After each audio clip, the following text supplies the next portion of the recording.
মা, তোমার জন্য একটা ধাঁধা আছে। ধাঁধাটা হচ্ছে 45 তলা ফ্ল্যাটে একটা লোক 44 তলার মানে 44 নম্বর ফ্লোরে থাকে। সেই লোকটা যখন গ্রাউন্ড ফ্লোর থেকে 44 তলায় উঠবে তখন লিফটে করে 22 তলা পর্যন্ত যায়। কিন্তু 22 তলা থেকে সে মানে সিঁড়িতে যায় হেঁটে হেঁটে।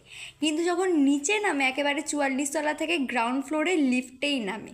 এবার কোশ্চেনটা হচ্ছে গিয়ে যে লোকটা 22 তলা থেকে 44 তলায় যাওয়ার সময় পায়ে হেঁটে যায় কেন? তার ওয়েট কমানোর জন্য। সে প্রতিদিনই যায়। ওয়েট কমবে তাই? না। আমি তাহলে পারবো না। তোমরা যদি গাইস পেরে থাকো অবশ্যই কমেন্ট করো। তোমাদের যে অ্যান্সারটা মানে তোমরা অ্যান্সারটা দেওয়ার পর তারপরে আমি আমার অ্যান্সারটা জানাবো। ততক্ষণ বাই।